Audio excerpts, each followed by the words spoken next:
आप सब जो भी लाइव जुड़े अथवा समक्ष बैठे, आप सबका स्वागत है।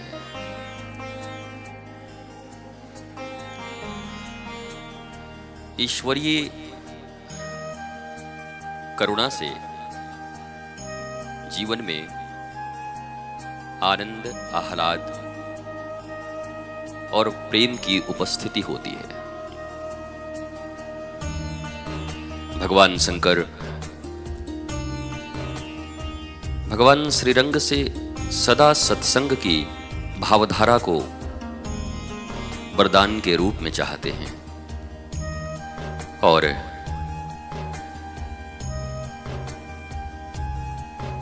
देवर्षि नारद भी श्रीमद् भागवत के महात्म्य में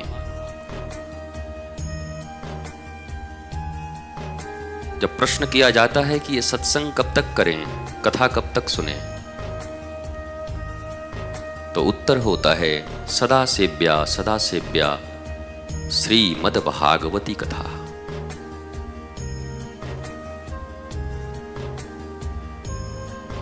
क्या कारण है कि सत्संग को सदा सेवन करने के लिए कहा गया? क्या कारण है कि साक्षात परमात्मा जब मनुष्य के रूप में इस धराधाम पर आते हैं, श्री राम बनकर, तो उनको भी अपने गुरु वशिष्ठ से योग वासिष्ठ का ज्ञान लेना होता है। जैसे एक साधारण शिष्य बैठकर गुरु से ज्ञान लेता है, वैसे ही भगवान श्री राम अपने गुरु वशिष्ठ से योग वासिष्ठ का ज्ञान लेते हैं। ये बड़ी पावन भावधारा है। त्रेता में भगवान शिष्य बनकर गुरु से ज्ञान ले रहे हैं और द्वापर में भगवान कृष्णम वंदे जगत गुरुम बनकर अर्जुन को गीता का ज्ञान दे रहे हैं। साधारण मनुष्य के जीवन में मन, यद्यपि उपनिषद ने कहा कि मनः एव मनुष्यानां कारणम बंध मोक्ष एव ही, मनुष्य का मन ही उसके बंधन और मोक्ष का कारण है।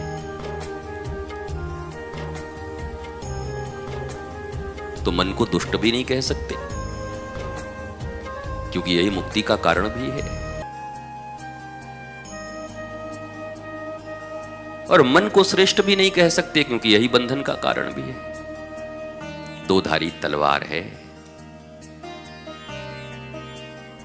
ये मन चाहे तो तुम्हें शोक, दुख, ताप, तकलीफों, तुम्हारे तनाव, चिंता, इन सब से तुम्हें उस पार ले जा सकती है। मन में वो शक्ति है। और ये मन चाहे तो तुम्हें डुबा सकती है। डुबोने का अर्थ इतना ही है कि इस मानवीय जीवन में प्रेम, शांति और आनंद के लिए हम आए हैं, वो मिलेगा नहीं। भटकते रहेंगे, इस द्वार उस द्वार, यहां वहां, और मिलेगी अशांति, असंतोष। और ये मन फिर बड़ा अद्भुत है। ये असफलताओं का, फेल्योर का, दुख का, कष्ट का जिम्मेवारी अपने ऊपर नहीं लेता। ये किसी न किसी को टारगेट करेगा। माता पिता ने ये नहीं किया, बड़े भाई ने ये नहीं किया, हमारे मित्र ने हमको धोखा दिया, हमारे इसने हमको धोखा दिया, हम तो इसलिए पीछे चले गए, हमारा कोई देखा नहीं। ये कभी स्वयं को जिम्मेवार ठहराता ही नहीं। और ऋषि, महर्षि, मुनि, मनीषी, विद्वान, भक्त, प्रेमी, इनका पहला लक्षण है कि जीवन में घट रही समस्त घटनाओं का कारण वो स्वयं के मन को मानते हैं। It's my fault, not others. और अज्ञानता में डूबा हुआ मनुष्य दुनिया के किसी भी दुख, शोक, तकलीफ के कारण को खुद को नहीं मानता। धर्मराज युधिष्ठिर महाभारत का कारण भी स्वयं को मानते कि धर्मराज, वो कहते हैं चलो उसने छीन लिया, सब कर लिया, बातें तो चल रही थी, पर किंचित अगर द्रौपदी ने दुर्योधन को अंधे का बेटा अंधा न कहा होता तो बात यहां तक नहीं बिगड़ती। महापुरुष प्रत्येक घटना का कारण स्वयं को मानते। कोई शुभ हो रहा है तो मेरे भीतर में उपस्थित परमात्मा ने शुभत्व को वरदान दिया, अशुभ हो रहा है तो मेरे मन ने मुझे धोखा दिया। और याद रखो, अगर इस दुनिया में ओपन चैलेंज है ये to whole universe, the millions and billions peoples, 8 अरब की संख्या में रहने वाले लोग, जॉर्जिया में रहें कि अफ्रीका में रहें, अमीराट्स में रहें या अमेरिका में रहें, भारत हो, चाइना हो, पाकिस्तान हो, बांग्लादेश हो, जहां कहीं भी हो, मनुष्य के जीवन में पूर्ण शांति और आनंद तभी आएगा हमारे ऋषियों की तरह जब वो अपने प्रत्येक दुख का कारण स्वयं को मानना प्रारंभ कर देंगे। उसके बाद पहले रोग को डायग्नोस करो, फिर उसके इलाज की बात करते। तुम्हें शुगर है, तुम शुगर मानने को तैयार नहीं, रसगुल्ले पे रसगुल्ले धकेले जा रहे हो, उससे अंदर थोड़ी कोई फर्क पड़ता है, वो जो डैमेज होना है होता जाएगा। जब मान लेते हैं तब हम चिकित्सा की ओर आगे बढ़ते हैं। और दुनिया का सबसे बड़ा ट्रेजेडी यही है, फिल्में हो, संसार हो, परिवार हो, सभी कारण बस दूसरे को मानते हैं। तुम्हारे कारण मेरी ये हालत सिर्फ तुम्हारे कारण है। भैया तुम भी तो कारण बनो, जिंदगी तुम्हारी, जीवन तुम्हारा। सनातन संस्कृति को मानते हो तो पुनर्जन्म भी होता है। अपने ही कर्मों का संस्कार लेकर हम जन्म लेते हैं। कोई 5 वर्ष की आयु में ही भक्ति शुरू कर देता है, प्रारंभ कर देता है। कोई 95 साल पहुंचने के बाद भी मदिरा और मांस का परित्याग नहीं कर पाता और विषय वासनाओं में डूबा हुआ होता है। क्या कारण है? प्रहलाद बाल्यकाल से ही भक्ति प्रारंभ कर देते हैं क्योंकि भक्ति के संस्कार को लेकर आए। अब वो अगले क्लास में पढ़ना प्रारंभ किया उन्होंने। परिश्रम तुम्हारे हाथ में है, चुनाव तुम्हारे हाथ में है। चाहो तो सास, बहू, ननद और ये पंचायतों की तरह एक दूसरे के ऊपर उंगलियां उठाकर अपनी सारी जिंदगी यूं ही असंतोष में गुजार सकते हो, और चाहो तो सेल्फ को रिस्पॉन्सिबल मानकर सेल्फ को रेक्टिफाई कर सकते हो, शुद्ध कर सकते हो और सत्पथ पर आगे बढ़ सकते हो। कोई रिस्पॉन्सिबल नहीं है तुम्हारी बुरी हालत के लिए, कोई नहीं। ये सरकारें कुछ नहीं कर रही हमारे लिए। शराब और मुर्गा लेकर वोट किसने दिया था? वो एक रात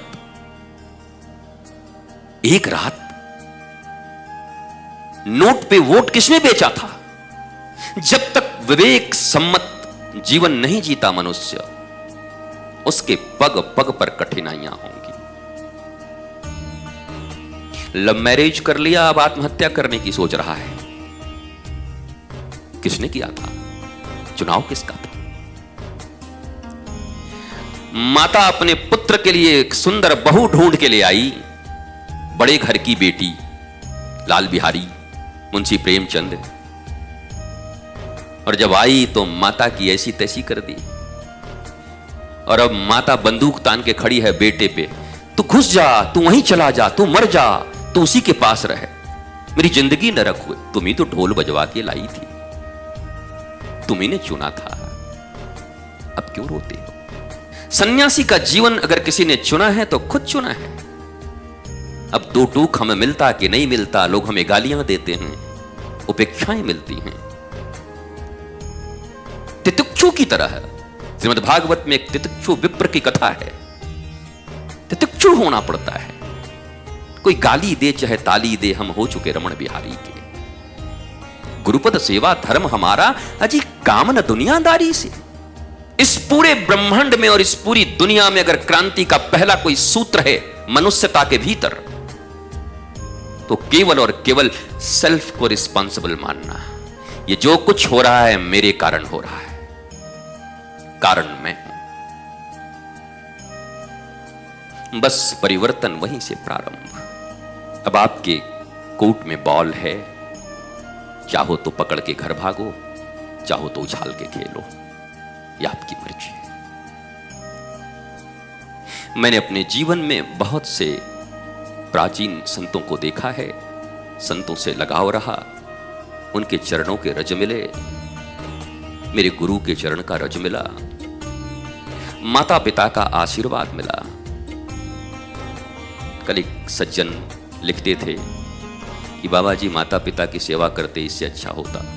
अब उनको क्या, अभी हमें तो मैंने आपको पहले ही कह दिया कि जैसे एक फिल्म होती है, फिल्म में जगदीप इत्यादि रहते हैं, जगदीप, कभी असरानी, और एक कॉमेडियन राजपाल यादव, वो जस्ट इसी टाइप के लोग हैं ये। जब तक माता पिता रहे श्रेष्ठता से सेवा करिए। अब वो शरीर में नहीं है, अब उनकी सेवा उनके दिए संस्कार का वर्धन है। उन्होंने जो संस्कार, जो दूध पिलाई, वो दूध नहीं पिलाती मां, संस्कार पिलाती है दूध के रूप में। ये मत सोचना कि केवल दूध पिलाती है, उस दूध में सब कुछ मिला हुआ होता है। माता की भक्ति अगर होगी तो दूध से तुम्हारे भीतर आ जाएगी। माता में अगर वासना होगी कैकसी की तरह, तो बेटा रावण बन जाएगा। इसलिए माता कोई साधारण दूध नहीं पिलाती, माता संस्कार पिलाती है। अब उन संस्कारों का वर्धन हो रहा है। अब उनके संस्कारों को इस युग में गुरु के द्वारा परिष्कृत विचार को लेकर, मां से भी ऊपर विचार गुरु का होता है। मां इस फिजिक को पालती है, इस स्थूल शरीर को पालती है, पर तुम जो हो, तुम्हारी आत्मा, उसको अगर लालन पालन उसका करने वाला और उसको ज्ञान का दूध कोई पिलाने वाला है तो गुरु रूपी मां है। इसलिए वो मां भी श्रेष्ठ है। उन मां के संस्कारों को भी लेकर आगे बढ़ना होता है। तो मां का लालन पालन, मां की प्राथमिक विद्यालय की शिक्षा। बेटा ऐसे गाली नहीं देते, रामचरितमानस पढ़ते हैं, देवी मां है प्रणाम कर लो, आशीर्वाद देंगे। ये उनके प्रारंभिक संस्कार। और फिर शरीर, इंद्रिय, मन, बुद्धि, चित्त, अहंकार और आत्मा, इतनी यात्रा कराने वाले सद्गुरु, उनका अवलंबन प्राप्त करके जीवन में सत्यम शिवम सुंदरम का उद्घोष करके मनुष्य जी सकता है। तो आज का यही सूत्र है कि कोई भी अघटन हो, कोई भी कमी हो, कोई भी न्यूनता हो जीवन में, कोई भी अक्षमता हो, कहीं से भी शोक, रोग, कुछ भी हो, उसका कारण मैं हूं। इतना मान लेने भर से, और मानना नहीं है, यही सत्य है। मान के कोई उपकार नहीं कर रहे हो। ठीक है भाई, सब दोष मेरे ही भीतर में है, ऐसे भी कहने वाले लोग हैं। ठीक है, सबसे बुरे हम ही हैं। अरे हुई तो फिर बोलना क्या? ये बोल के भी अहंकार कर रहे हो। ठीक है, तो इसका मतलब यह है ना कि सबसे बुरे, सब दोष हमारा है, सब दोष हमारा है। हाँ, ऐसे ऐसे लोगों को मैंने देखा है, कांप रहे हैं बीपी में, सब दोष हमारा है। हाँ माता, तुम्हारा ही है, इसमें कांपने की जरूरत नहीं है। 140 बीपी लेके बड़े साधारण तरीके से कहना है, मेरे ही कर्मों की रस्सी आज मेरे गले की फांसी बन रही है, या मेरे ही कर्मों का, मेरे ही सत्कर्मों का राधा नाम की धारावत, तैल धारावत भक्ति मेरे मुख की हांसी बन रही है। या तो हांसी बन रही है या फांसी बन रही है, पर ये दोनों चुनाव मेरे हैं। हांसी भी मेरी, फांसी भी मेरी।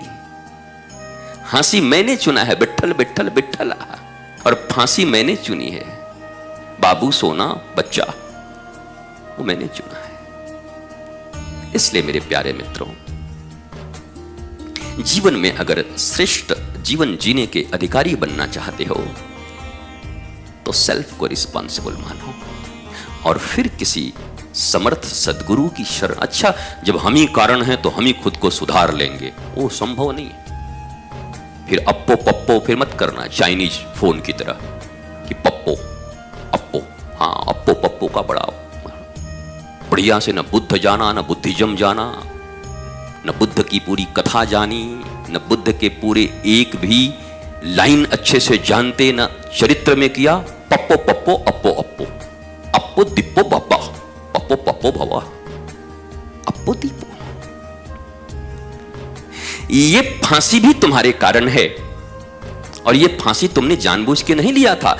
उस समय तुम्हें अच्छा लग रहा था कि यही श्रेष्ठ है, यही उत्तम है, मैंने जो निर्णय किया है वो ठीक है। तुम्हारे निर्णय गलत थे, और आज जो निर्णय ले रहे हो वो भी गलत हो सकता है। इसलिए सामने कोई श्रेष्ठ महापुरुष जिसे सदगुरु कहते हैं, उनके चरणों में बैठकर पूछना कि हे प्रभु, अब इस जीवन में आनंद चाहिए, आह्लाद चाहिए।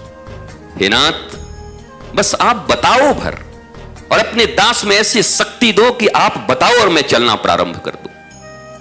कृपा कर दो, बस कुछ अमृत बूंदे पिला दो वाणी की। सदगुरु तो ऐसे होते हैं कि उंगली पकड़ के भी चला देते हैं, पर कोई चले तब तो। मैंने सदा से कहा है, गुरु से महान शिष्य होता है। मैं गुरु को महान नहीं मानता, मेरी दृष्टि में शिष्य महान है। कोई गुरु इस दुनिया में कुछ नहीं कर सकता, कुछ नहीं। दुर्योधन के लिए कोई गुरु काम नहीं आया, रावण का कोई गुरु काम नहीं आया, सुनता ही नहीं था। इसलिए सदा महत्वपूर्ण शिष्य है। शिष्य होता है बहादुर, शिष्य होता है वीर और महावीर, जब वह चुनता है कि हे प्रभु, आपके समस्त शासन मैं अपने ऊपर स्वीकार करता हूं। इसलिए महानता सदा शिष्य की है। आरुणि के गुरु का नाम पता नहीं कितने लोग भारत में जानते होंगे, पर जहां नाम आएगा बोला गुरु भक्त आरुणि, गुरु भक्त आरुणि। गुरु जी का नाम बहुत कम लोग जानते हैं, जिन्होंने उपनिषद इत्यादि पढ़े होंगे या कहीं इधर उधर पेपर में कभी वो जानते होंगे। आरुणि का नाम सब जानते हैं।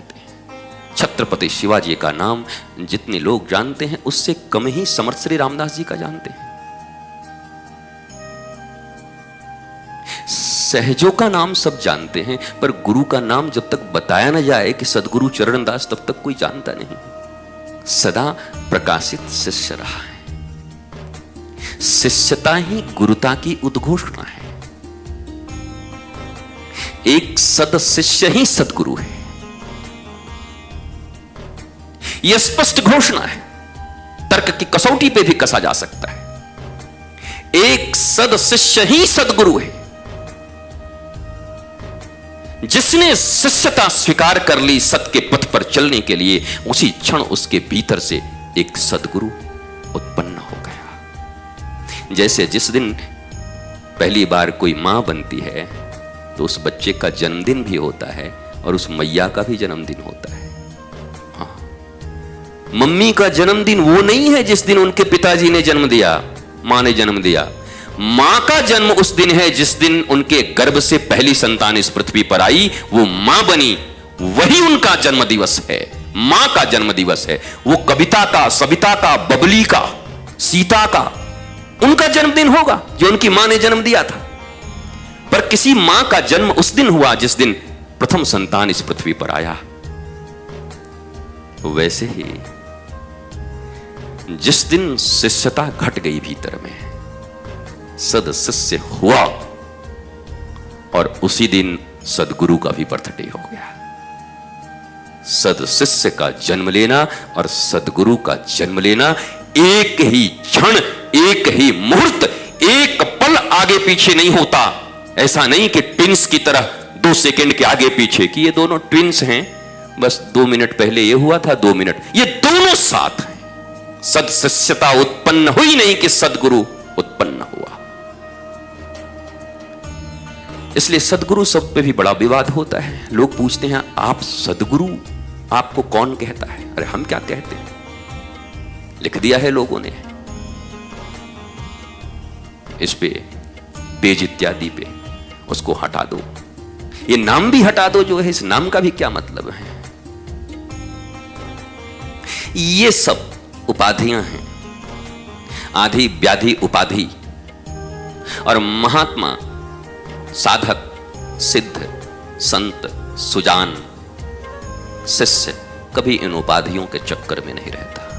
ये उपाधि है या नहीं है। कोई वशिष्ठ को गुरु वशिष्ठ कह दे या वशिष्ठ कह दे या अशिष्ट ही कह देना, उनको क्या फर्क पड़ता है? उनके कर्म बताएंगे वो वशिष्ठ हैं या अशिष्ट हैं।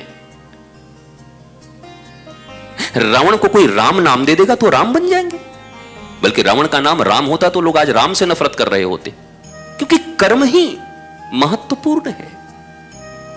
इसलिए छोड़ो इन सब बातों में। ऋषि बन गए, महर्षि बन गए, सदगुरु बन गए, जोगी बन गए, बैरागी बन गए, ज्ञानी बन गए, बाबा बन गए, छोड़ो इन सब बात। ये छिछली बातें हैं, इसमें क्यों इतना समय देते हो?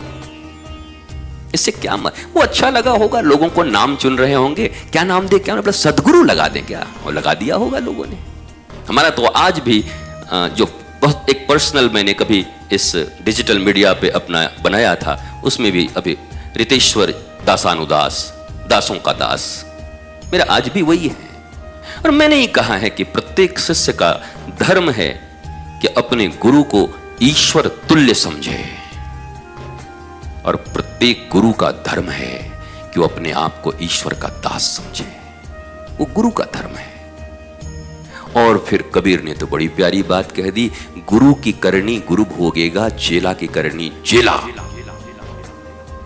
तुम काहे को इतना चिंता में हो?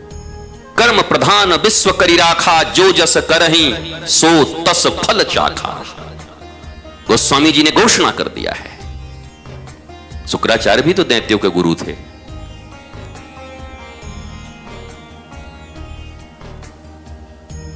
इसलिए मेरे प्यारे बच्चों, व्यर्थ की बातों में अपना समय बर्बाद न करते हुए साधन भजन, सत्पथ पर चलना, आह्लादित रहना, श्री कृष्ण की संतान हैं, मौज में रहना, ये हवा के थपेड़े, ये जय जयकार और हाय हाय से कोई फर्क ना पड़े तुम्हारे ऊपर। ये बड़ी साधारण और तुच्छ चीजें हैं। जय हो महाराज जी की जय हो। ओ महाराज जी फूल के तुम्मा हो गए, कुप्पा, फर्स्ट क्लास के एसी के कुप्पा बन गए महाराज जी। महाराज जी आप बेकार के ढोंगी हैं, पाखंडी हैं। मुझे पाखंडी बोलेगा? क्या फर्क पड़ता है? कहने वाला कितना इंपॉर्टेंट है वो देख लो। Who is most important in your life? ये पीपल जो इनको बढ़िया रबड़ी मलाई और इनको बढ़िया कुछ खिलाओ पिलाओ तो जय हो जय हो। तेरे जैसा यार कहां यारा, तेरी यारी को मैंने कब बुरा माना। और थोड़ा सा इनके मन के विरुद्ध चले जाओ, अच्छा सिला दिया तूने मेरे प्यार का, यार नहीं लूट लिया कर यार का। ये बदलते रहते हैं लोग, सब बॉलीवुडिया लोग ये बदलते रहते हैं। इसलिए मेरे प्यारे मित्रों, आप कौन हैं यह कोई और न बता सकेगा। आप कौन हैं ये आपको अपने गुरु की कृपा से, गुरु की संगति में, गुरु के संग चलते हुए सेल्फ को डिस्कवर करना होगा। You have to unfold yourself in front of your guru, your living and loving master. उनके सामने खोल देना होगा। घूंघट के पट खोल तुम्हें पिया मिलेंगे। हमने तो घूंघट क्या, त्रिपाल ओढ़ के रखा हुआ है। इतने त्रिपाल डाले हुए हैं अपने ऊपर कि घूंघट कौन कहे, त्रिपाल ही त्रिपाल है। गुरु थक जाए त्रिपाल खींचते खींचते। मुझे पक्का पता है आज अगर दुशासन भी हम जैसे लोगों का त्रिपाल खींचना चाहे तो थक के मर जाएगा, आईसीयू में चला जाएगा कि हे भगवान, द्रौपदी का तो हम खींच सकते हैं, इसका नहीं खींच सकते। कितने त्रिपाल पहन रखे हैं इसने, कितने नाटक ओढ़ रखे हैं इसने, कितने चेहरे हैं इसके, कितने वस्त्र हैं इसके पास। इसलिए अपने आप को कमजोर मत समझो, दुशासन भी हार जाएगा हम लोगों के साथ। और वर्तमान परिस्थिति कोई बहुत अच्छी भी नहीं है। दुर्योधन इत्यादि तो अब अगर जन्म ले लेते इस समय में तो हमको पक्का पता है पहाड़ से कूद के आत्महत्या कर लेते। ये कलयुगी दुर्योधनों को देख करके वो द्वापर का दुर्योधन कूद जाता कि अब हम नहीं जिंदा रहेंगे। हे भगवान, काश की इतना सब मैं पहले जानता। तो श्रेष्ठता में भी बहुत ऊंचाई है और न्यूनता में भी बहुत निम्नता है। दोनों ऐसे ही है। कलिकाल ऐसा ही है। अच्छों के लिए अच्छा, बुरों के लिए बुरा, मौज के लिए मौज, रोने वालों के लिए रोने वाले, गांजा पीने वालों के लिए गांजा की कमी नहीं है, चरणामृत पीने वालों के लिए चरणामृत की कमी नहीं है। हाँ साहब, जो खोजो सब उपलब्ध है सहजता से। मैं जरूर इतना आप सबसे निवेदन करूंगा कि इन व्यर्थ के प्रपंचों को छोड़कर 70-80 साल की मिली इस जिंदगी को ऐसा सुंदर बनाइए, इतना सुंदर कि जो गाना मैं सदा गाता हूं, जिस रास्ते से तू निकले वो फूलों से भर जाए, तेरे पैर की कोमल आहट सोते भाग्य जगाए। एक तू ही धनवान है गुरुवर, बाकी सब कंगाल। अभी 2 दिन पहले ही किसी ने कहा फिल्मी धुन आप लगा देते हैं, ये सब उचित नहीं। तो हमने करोड़ों बार कहा है, वो सुनते नहीं। रोज नए नए लोग पैदा होते हैं सुनने वाले, पुराना देखते नहीं, उनके पास समय नहीं है। औ से लेके ज्ञ तक इतने ही शब्द हैं। तुम्हारा इष्ट एक हो, राधा रानी श्री कृष्ण। अब गाना हो चाहे भजन हो, क्या फर्क पड़ता है। कायेन वाचा मनसेन्द्रियैवा बुद्ध्यात्मना वानुसृत स्वभाव, करोति यद्यत् सकलं परस्मै नारायणायेति समर्पयेत्। इस काया से, इस मन से, इस बुद्धि से जो कुछ भी करता हूं, हे श्री कृष्ण तुम्हें समर्पित है। तो जब ऐसी भावना आ जाए जीवन में तो फिर गाने रहे कहां गए। फिर तो सब श्री कृष्ण का है। जो कुछ गा रहे हैं, हमें तुमसे प्यार कितना ये हम नहीं जानते, मगर जी नहीं सकते ऐ ठाकुर तुम्हारे बिना। और यही सत्य भी है, ठाकुर के बिना नहीं जिया जा सकता। बाकी जिसके लिए कह रहे हो वो न रहे तो 2-4 साल ज्यादा जिंदा रहोगे। ये गाना जिसके लिए गा रहे हो ना, वो न रहे तो 4 साल ज्यादा जिंदा रहोगे। लेकिन ठाकुर अगर श्वास के रूप में न हो, धड़कन के रूप में न हो, तो एक पल जीना कठिन होगा, बैठे बैठे समाप्त। आपने देखा कि आज ही हमारे यहाँ वो बच्चियां बैठी हुई हैं घर में। आज एक ऐसा कैसा घटना हुआ, 24 साल के लड़के, 24 साल उम्र, चेयर पे बैठे हैं बड़े आराम से, कहीं कोई बात नहीं। 24 years old, ममता के भाई के बेटे भारद्वाज जी के, एकदम यंग, आराम से बैठे। तो वास्तव में जीवन ऐसा ही है, और सिर्फ उन्हीं के लिए गाना हो सकता है। हर धड़कन में, ये किसके लिए है? हर धड़कन में कौन है? अगर वो ना हो तो ये धड़कन इस धरती से उस अंबर तक मेरी नजर में तू ही तू है।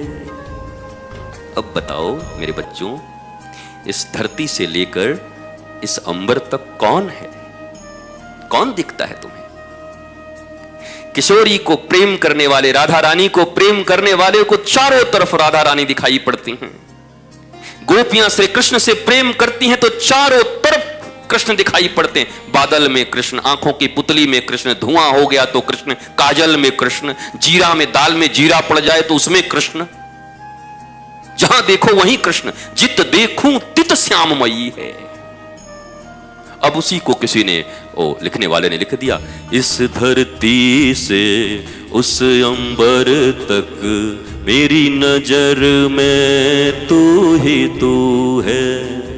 प्यार ये टूटे ना, तू मुझसे रूठे ना, तेरे बिना कुछ कहीं ना। क्या ये गलत है? भक्त से पूछो जाकर के कि उसकी अरदास यही है, यही प्रार्थना है, हे ठाकुर, हे किशोरी, तेरे बिना कुछ कहीं नहीं, हे मेरे गुरुदेव, आपके बिना कहीं कुछ नहीं। ये सारे गीत, ये सारे गाने भगवान के और गुरु के ऊपर ही फिट होते हैं। ये तो हम लोग ऐसे हैं कि 12 नंबर का जो जूता है उसको 3 नंबर के पांव वाले में दिए जा रहे हैं, बेचारा चटक चटक लेके चल रहा है, फिट होता ही नहीं। ऐसा कुर्ता पहना दो छोटे बच्चे को कि पजामा का भी काम करे ऊपर से नीचे तक, पिताजी का कुर्ता, वो फिट नहीं होता हम में। वो फिट तो उसी विराट में होता है, विशाल में। एक एक गाने जब तुम सुनोगे, और इस 21वीं सदी में मैं इसलिए ये बार बार बोलता हूं, मुझ पे हमले होते हैं, मुझे पाखंडी कहा जाता है, मुझे धूर्त कहा जाता है, मुझे फिल्मी गाना गाने वाला कहा जाता है। मैं न गाऊं तो शायद सुनने से बच जाऊं, पर मैं न गाऊं तो लाखों करोड़ों बच्चे जो बॉलीवुड के दीवाने हैं, जो हॉलीवुड के दीवाने हैं, जो टॉलीवुड के दीवाने हैं, जो गानों के दीवाने हैं, जो म्यूजिक के दीवाने हैं, वो उसी में रह जाएंगे। पर कहीं उनकी बुद्धि अगर बदल गई और गाते गाते कहीं सांवरा याद आ गया, गाते गाते कहीं गुरु याद आ गया, इस धरती से उस अंबर तक, तो साहब बैठे बैठे सिनेमा हॉल में श्री कृष्ण का दर्शन हो जाएगा, राधा रानी का दर्शन हो जाएगा। वो गए थे क्या करने, हो क्या गया, ये हो जाएगा। और वर्तमान युग में युगानुकूल धर्म का प्रचार ही होना चाहिए।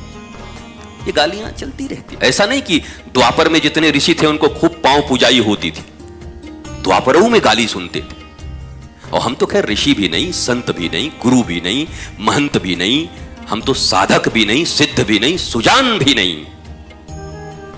आप सब पाखंडी ढोंगी कहते हैं तो हमको लगता है कम ही जानता है हमको, हम तो इससे भी ऊपर है। थोड़ा थैंक्स देते हैं, धन्यवाद देते हैं कि हमको तो जानते नहीं लोग। आपने सुना होगा दक्षिण में एक व्यक्ति को बार बार कुछ उधार दिया करते थे महापुरुष, और एक बार नहीं दिया तो क्या हुआ? उनका नियम था, रोज जाते थे, रामानुजाचार्य जी थे, अब मुझे खूब अच्छे से पता नहीं, पर वो जाकर के भगवान के सामने प्रार्थना कर रहे तो कह रहे, हे भगवान, मैं परम कपटी हूं, अयोग्य हूं, अपात्र हूं। तो जिसको कई बार कर्ज दिया था और एक बार नहीं दिया तो विरोधी हो गया था, वो भी बगल में खड़ा था, कहा भगवान ये सत्य कह रहा है, महाकपटी है, ये धूर्त है, सोई उनका नियम था। प्रतिदिन माला भगवान के गले में डालते थे, भगवान को धारण कराते थे। जैसे ही इसने कहा कि यह सत्य कह रहा है, वो माला जाकर के उसके गले में डाल दिया। पुजारी देख के हैरान, ये क्या कर दिया आपने? आपका 20 साल का नियम टूट गया। अरे बोला, मैं 20 साल से रट रहा हूं ठाकुर के सामने कि मैं कपटी हूं, बेईमान हूं, मौसम कौन कुटिल खलकामी, जिन तन दियो वा को विसरानी, ऐसो नमक हरामी। रोज रटता हूं पर ये सुनते नहीं। और मुझे किसी ने कहा था कि भैया तुम कुछ कहो किसी बड़ी मीटिंग में बैठ करके किसी बड़े आदमी के सामने, लेकिन जब तक कोई अनुमोदन न करे तब तक वो प्रस्ताव पारित नहीं होता है। मैं प्रस्ताव 20 सालों से रख रहा था कि मैं कपटी हूं, पर आज इन्होंने अनुमोदन कर दिया, आज मेरा प्रस्ताव पारित हो जाएगा। और मैंने सुना भगवान ने ला करके उनको माला पहना दिया। हाँ भैया, आज तेरा प्रस्ताव पारित हो गया, धन्य हो तू, धन्य हो। गाली देने वाले को भी माला पहना सकते हो। तो ये उच्चता है, ये दिव्यता है, ये सिद्धता है।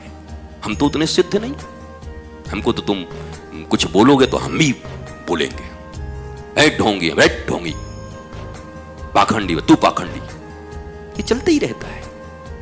इसलिए आप जो कुछ भी बोलोगे वो कम है। पर मेरा एक आपसे प्रश्न है, इससे आपको क्या मिलेगा? कौन महापुरुष ने, कौन भगवान ने आपको जज बना के भेजा है ढोंगी पकड़ने को? ढोंगा अवतार स्वयं आप हो महाराज। पोंगा अवतार, ढोंगा अवतार, पाखंडा अवतार।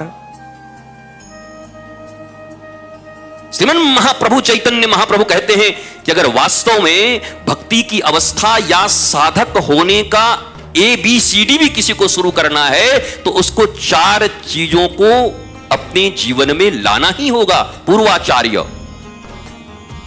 तृणादपि सुनीचेन तरोरपि सहिष्णुना अमानिनमानदेन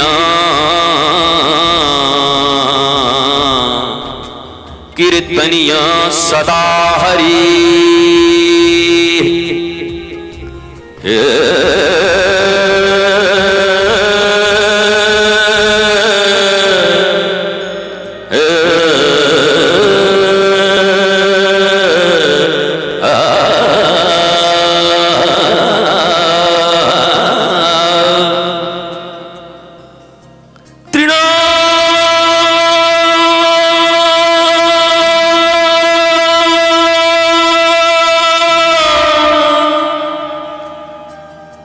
दपि सुनीचेन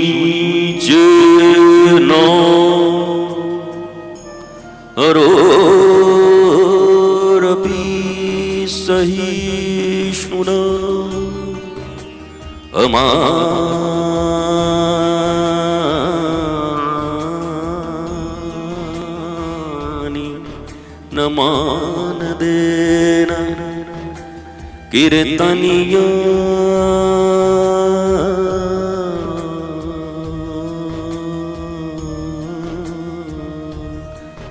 सदा हरि। तृणादपि सुनीचेन तरोरपि सहिष्णुना अमानिनमानदेन कीर्तनीय सदा हरि। ये 4 चीजें हों तब बात बने वृंदावन में, न तो ना बने। कौन सी बात? बोला तृण से भी अपने आप को सूक्ष्म समझो, छोटा समझो। अब कोई तुमको पाखंडी कहे तो कृपा किया तुम्हारे ऊपर, हम हैं महापाखंडी, और कोई केवल पाखंडी कह रहा है तो बुरा तो हमको लगता है, क्यों नहीं लगेगा? किसी दारोगा को सिपाही कह दो तो, कोई दरोगा है इंस्पेक्टर और उसको कह दो सब इंस्पेक्टर, तो उसको बुरा लगेगा कि नहीं? हम ठहरे महापाखंडी और तुम केवल पाखंडी कहते। हम ठहरे महाढोंगी, तुम केवल ढोंगी कहते। क्योंकि अपने जीवन का अगर इंट्रोस्पेक्ट करे कोई, देखे न जाने कितने अगणित पाप हमसे होते रहते हैं, हमारी वाणी से कितनों के दिल टूटते रहते हैं, हमारे एक एक कदम बढ़ाने से कितने जीव जंतु मरते रहते हैं, न जानते हुए भी न जाने कितने लोगों को तकलीफ होती है। सत्य बोलने पर भी जो असत्य के पक्षधर हैं उन्हें बहुत तकलीफ होता है। तो कितने तो तकलीफें दे रहे हैं हम लोगों को रोज। अगर कोई ढोंगी पाखंडी कहता है तो क्या बुरा कहता है, क्या बुरा मानना है। और सबसे प्यारी बात है आप लोगों के लिए, मेरे लिए तो यही ठीक है कि मुझे वो कम बोलते हैं, ज्यादा बोला करें। पर आप लोगों के लिए अगर आपको लगता है कि आप वैसे नहीं हो तो कोई बुरा मानने की बात नहीं है। मैं चोर हूं, किसी ने चोर कहा तो बुरा मानने की क्या बात है, मैं तो चोर हूं। मैं चोर नहीं हूं और किसी ने चोर कहा तो बुरा मानने की क्या बात है, मैं चोर नहीं हूं। दोनों ही अवस्था में आपको तकलीफ पाने की क्या जरूरत है। सुनील, अब जो सुनील होगा वो मेरी तरफ देखेगा। अनिल क्यों देखेगा मेरी तरफ, राजेश क्यों देखेगा, महेश क्यों देखेगा। वैसे ही किसी ने कहा तुम पाखंडी हो, अगर मैं हूं तो ऐसे देखूंगा। हाँ, आप सत्य कह रहे हैं। अगर मैं नहीं हूं तो मेरा नाम पुकारा ही नहीं है, मैं चला गया। वो किसी राजेश को पुकार रहा है, मैं सुनील हूं। कितना आसान है ये जीवन जीना, समझ से, बोध से, ज्ञान से। अगर बोध हो तो पग पग पर आह्लाद है, आनंद है। अगर बोध न हो तो उसी को कहते हैं अबोध। नहीं कहते अबोध बालक है माफ कर दीजिए, अबोध मतलब ज्ञान नहीं है, इसको माफ कर दीजिए। चलो बालक तो अबोध है, तुम क्यों अबोध बने हुए, तुम तो अब बालक नहीं रहे। बालक में अबोधता हो तो ये उम्र की बात है, बालक को अबोध ही कहा जाता है। तुम 24 साल के, 25 साल के, 30 साल के, 35 साल के, 40 साल के, 50 साल के, 60 साल के, तुम क्यों अबोध हो। जब कोई बालक 20-22 साल में भी बुद्धि ज्यादा न हो तो क्या बोलते हैं, महाराज जी इसकी मंद बुद्धि है, ये नहीं समझता है, अभी भी आऊ करते चलता है, पता नहीं कौआ टक टकाटक क्या बोलता रहता है। जब बच्चा उम्र में तो बड़ा हो जाए, शरीर बड़ा हो जाए, पर बुद्धि विकसित न हो, विवेक न हो, तो उसको क्या बोलते हैं, मंद बुद्धि है। अब जरा अपने विषय में हम सब सोचिए, हम अब बालक नहीं हैं, बड़े हो गए। छोटे छोटे बच्चे जैसे छोटे छोटे खिलौनों के लिए रोते हैं, छोटे छोटे बच्चे जैसे कुछ छीन लिया तो उसको काट दिया, उसको कोट दिया, उसको वो कर दिया, रोने लगे। हम भी थोड़े बड़े खिलौने के लिए रो रहे हैं। उसका खिलौना 20 रुपए का रिमोट का कार है, 200 रुपए का, 500 रुपए का, 2000 का, और तुम्हारा 2 लाख का कार है, उसके लिए तुम रो रहे हो। अंतर क्या है, मुझे कुछ अंतर तो समझा दो। वो छोटे छोटे घरों के लिए रोता है, बालू में घर बनाता है, रेत में यमुना जी में जाकर के पांव के ऊपर रख करके ऐसे ऐसे करके धीरे से पांव निकलता है, मेरी झोपड़ी, मेरा गल, उसमें झंडा गाड़ देता है। और कोई बच्चा आके मार दे, मेरा तोड़ दिया घर, वो रोता है।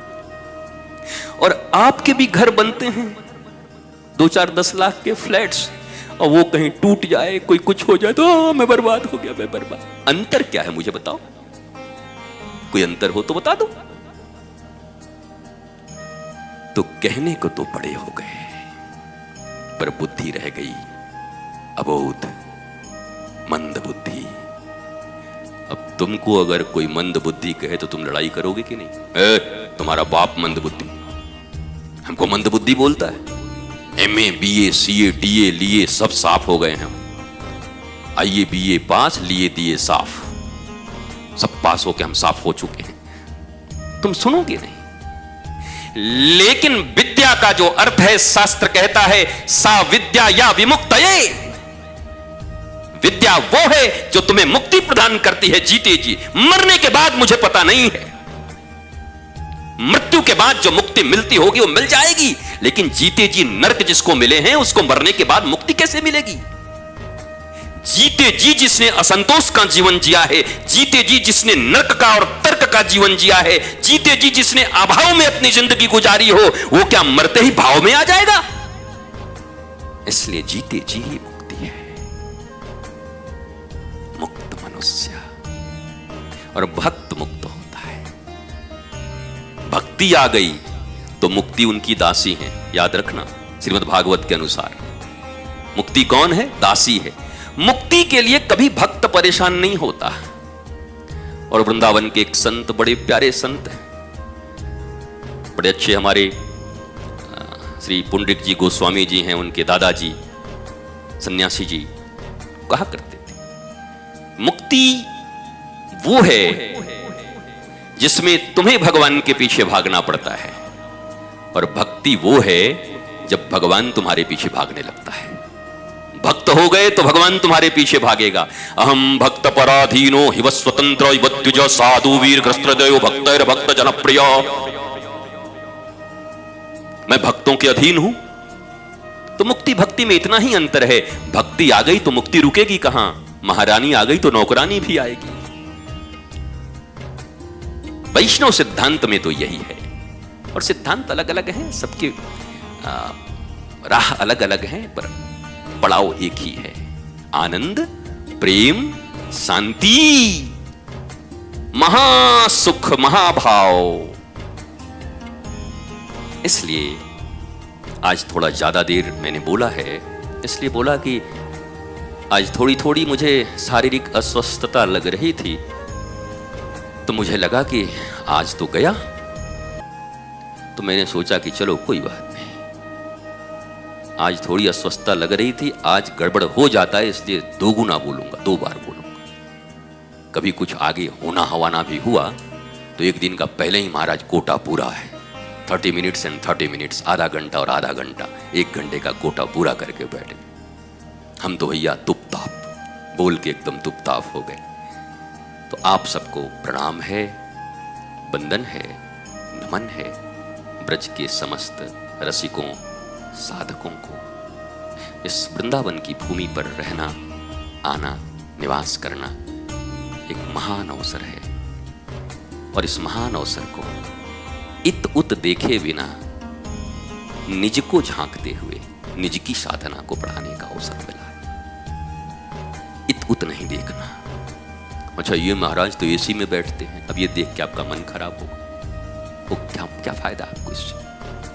महाराज के मुख से अगर ऐसी कोई बात निकल गई जो वृंदावन की साधना में आपके काम आ सकती है, तो बोलो वाह ठाकुर, आज यहां से भी एक मणि दे दिया, बहुत सुंदर। हाँ, इतनी 108 मणि थी, एक और दे दिया, मौज आ गया। अच्छी चीजों को, मुक्ताओं को चुनते हैं, हारों को चुनते हैं और अपने जीवन को श्रेष्ठ बनाते हैं। प्रिया प्रीतम के प्रेम में, आह्लादनी के प्रेम में बिरहानंद का आनंद उठाते हैं। बिरह भी एक आनंद है।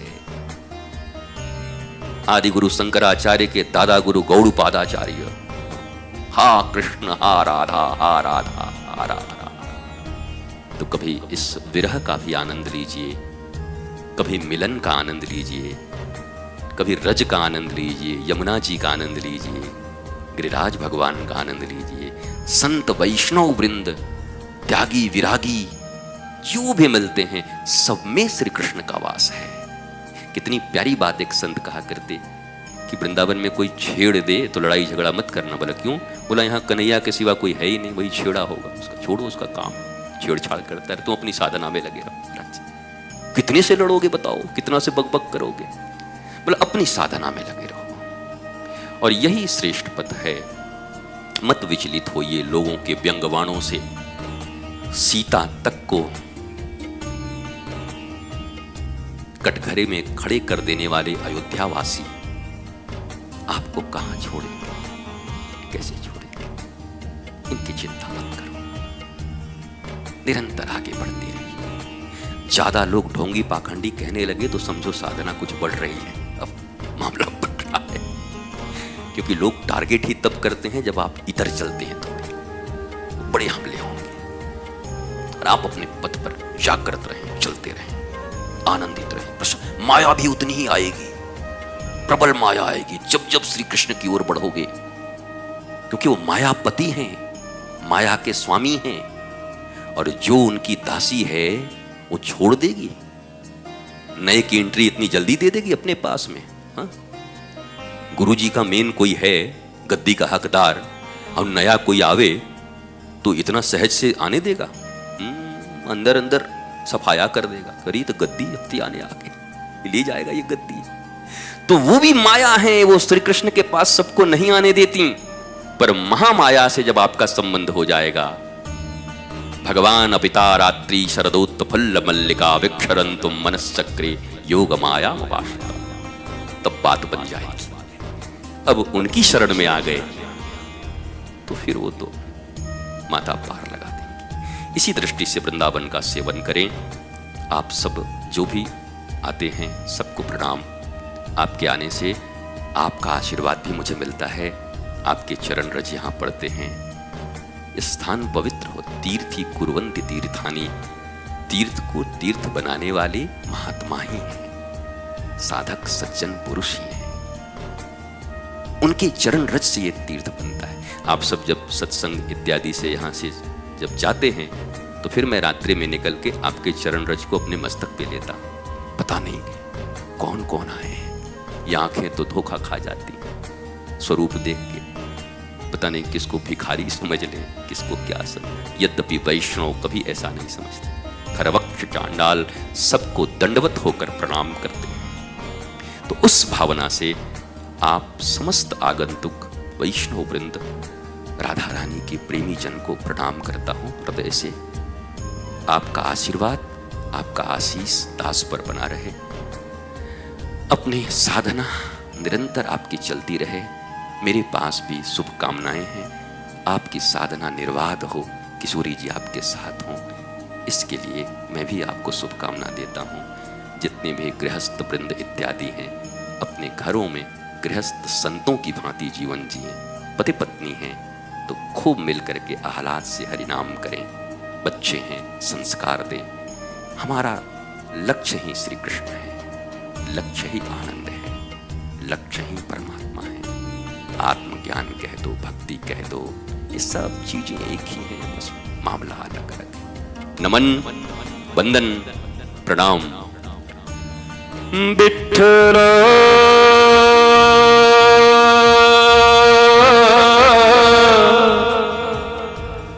विठ्ठल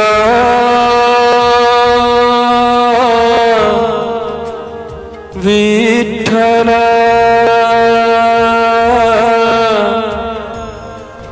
हे विठ्ठल विठ्ठल विठ्ठल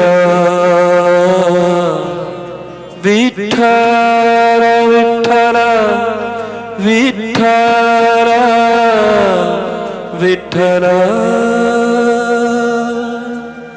विठ्ठल विठ्ठल विठ्ठल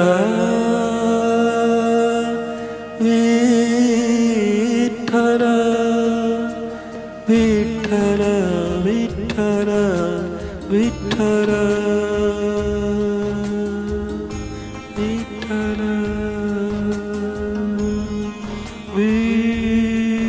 विठ्ठल